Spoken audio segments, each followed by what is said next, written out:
Hey y'all, I'm going to talk to you about a trip report. I'm still sort of coming down from it. I took full conversion of Amanita muscaria, which is basically muscimol. I can't give you the dose because it's relative and unique to each individual person. So if you want to know more about this mushroom, how to convert it, and how to find your dose, you can go to amanitadreamer.net. It's free, and watch videos there.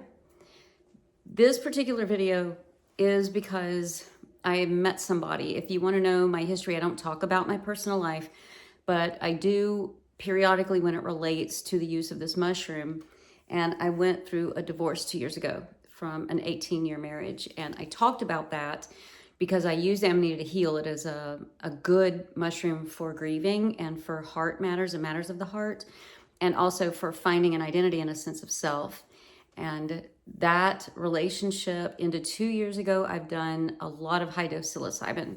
And I believe that the high dose psilocybin trips have informed a lot of the things that I'm going to say today, that this particular experience is teaching me about relationships and core trauma.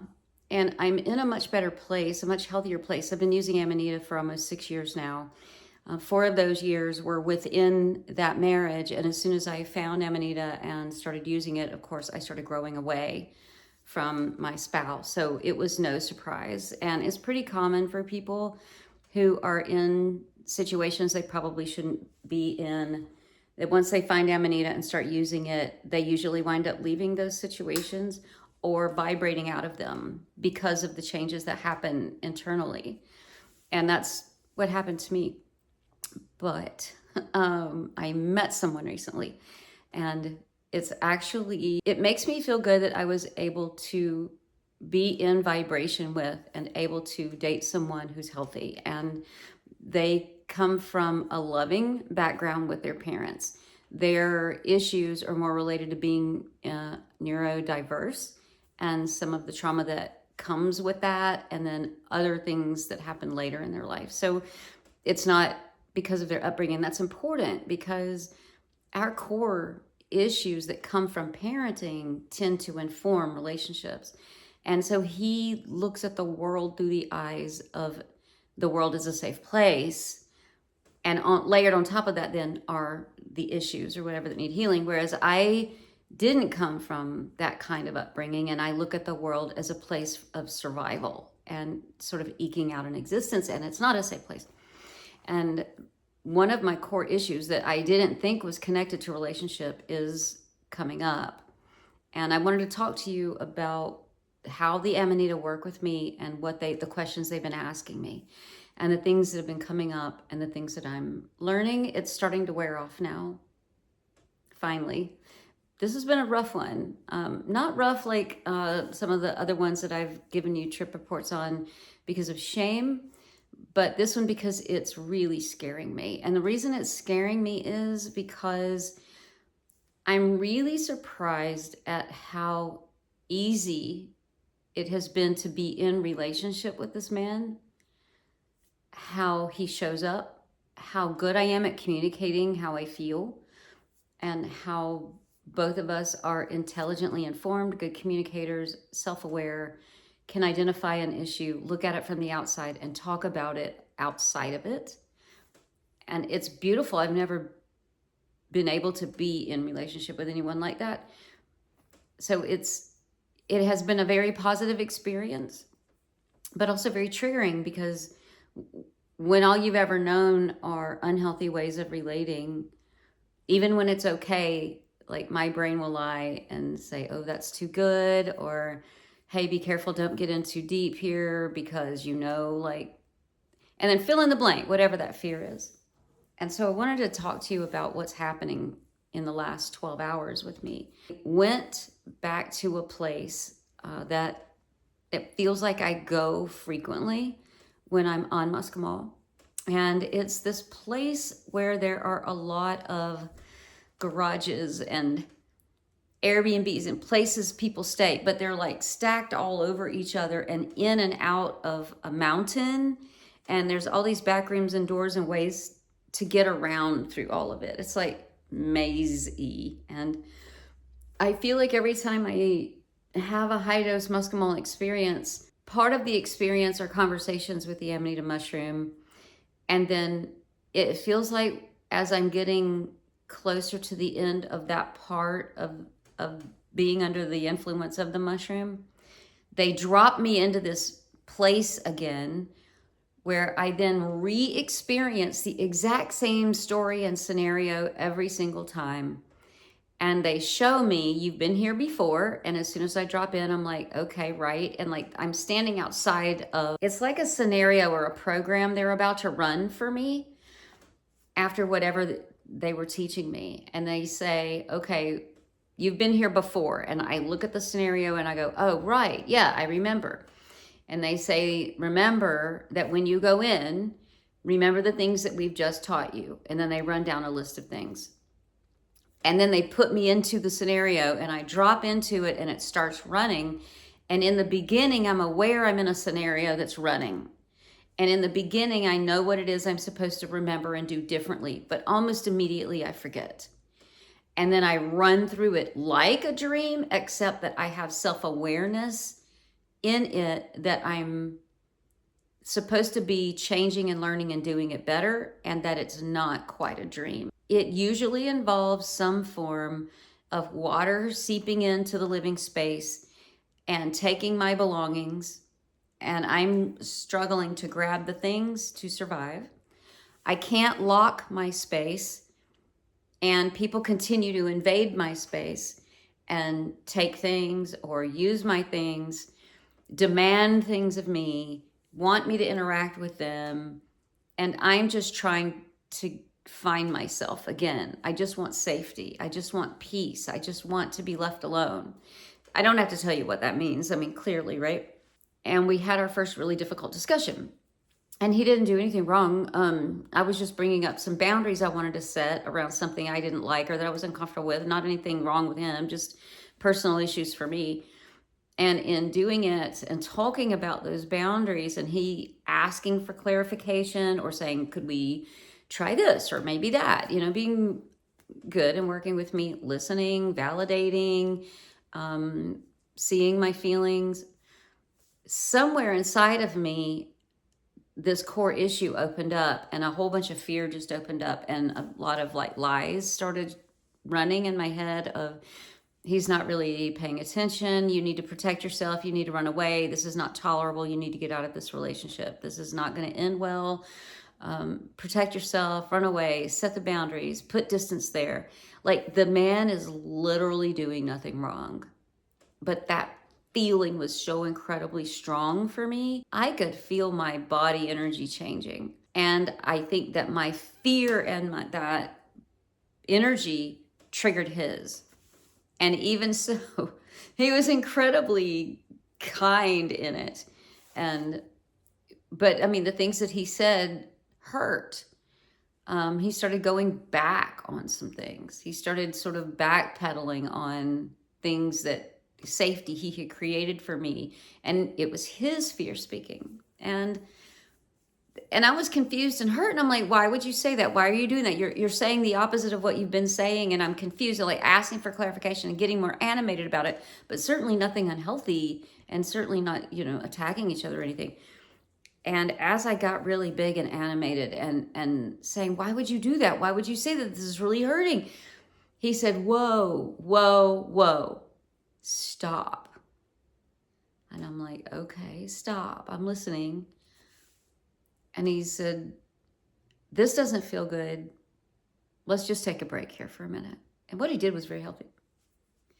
And I felt loved in it.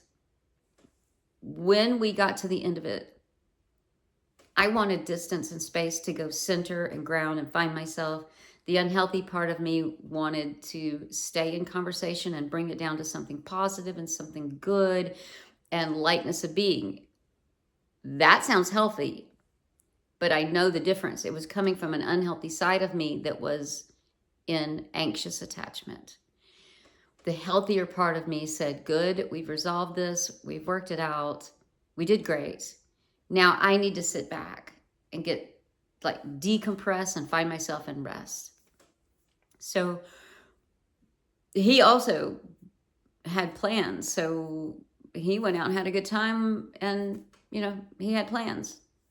And I felt the option was taken away from me. How dare you go have fun and just leave me miserable and scared with all of my bullshit and all of the fear and all the anxiety. And of course, there's nothing wrong with that. He was being healthy. He had plans. Like, go, dude. And I handled with grace, but it didn't feel good inside. And I thought to myself, after all of this, I'm really angry and upset that something so healthy had to trigger something so sick in me, that voice felt like it had to show up. It wasn't welcome. It wasn't necessary. It wasn't needed. So I thought I need to take this to the mushroom, and I did. So when it ran that scenario of my space getting invaded and all of that stuff, and I got up this morning, it was like 6 o'clock, and of course, to beautiful messages from him and very healthy, supportive things. I was reeling from it and stayed in the bed and tried to listen to the mushroom and start having my dialogue. And this is how that goes. I asked the mushroom, what did those rooms in the scenario that we keep running have to do with this relationship? And they said, it has to do with your core issue that you don't really deal with very often, that has to do with one of your parents. And they showed me that issue. And indeed, it is a core painful issue that I don't want to share with you, but it is my coreest, deepest issue. And they said, that issue has been informing your relationships your entire life. And then they showed me how that relationship, that core issue, informed each relationship differently. And then they showed me how that relationship was affecting today. And that is that person left. That person continually then didn't show up when they were supposed to, and left me wondering where they went and why. And then when they did show up, it was so poorly, and ignoring me and barely there, that the crumbs I got taught me that's all I deserve. And the fear today is that this doesn't look familiar. This healthy thing isn't anything I've understood before. It's just a matter of time before it goes back to those patterns. And so it's not safe, and I need to save myself. That night when that core event happened to me, where I've only been able to get a little bit of information about from my mushroom experiences, I said, what about that is informing today? And they said, well, the way that you as a little girl handled that was you died inside, and it felt like you were going to die. Just total abandonment, that you don't know where they went. You don't know if they were ever coming back. But now you were on your own, and you had to fight for survival. And how that influences today. I thought that person was my primary caregiver. They were my world. So now today, I think that this normal, healthy thing, they're just going to go. They're just going to disappear for no reason. And I'm not going to know when. And I'm not going to see it coming, because this exactly mimics that, where everything was good until all of a sudden they were gone. Everything is good, and now all of a sudden I know they're going to be gone today. That's what the mushroom said when I asked. I said, what can I do today to do it differently? And they said, maybe don't listen to the fear. I said, but the fear is what keeps me in check and keeps me looking out for red flags. It helps me save myself. And they said, it seems to us you saved yourself. So what good is the fear? I said, well, it gives me the red flags to pay attention to save myself. And they said, did you pay attention to any of the red flags before? They said, and the fears that you're getting today, how are they serving you? I said, they're destructive. So they said, well, if the fears and red flags didn't serve you before and they're destructive today, why would you need to listen to the fear? I said, because I would do something about it today if there was a red flag. They said, yeah, but I thought he was healthy and safe. It seems to me that your need to listen to the fear is the fear. Are you not healthy enough to see something healthy and let the fear go and realize that the need for the fear is fear-based? If I let go of the fear, what does that look like? And they said, you live with reckless abandon and love with no fear. You just love fearlessly, recklessly, openly with all of your body, with all of you. I said, then how do I let that go? And they said, because that was just your origin story. That was what you had to drop into on earth to learn to overcome so that you could finally end it as your story, not live it as your story to tell for the rest of your life, that you healed. They said there's no healing it. You broke off into timelines, then you healed you. The story will never get fixed. It was just the experience you needed. It was the storyline you needed to suffer and struggle so that this could heal. You healed this, not that. Now that you're healing this and you're doing good, you don't need your origin story anymore. I said, then what's my story? And they said that you're Amanita Dreamer and you write books and you educate about the mushroom and you love fiercely with reckless abandon.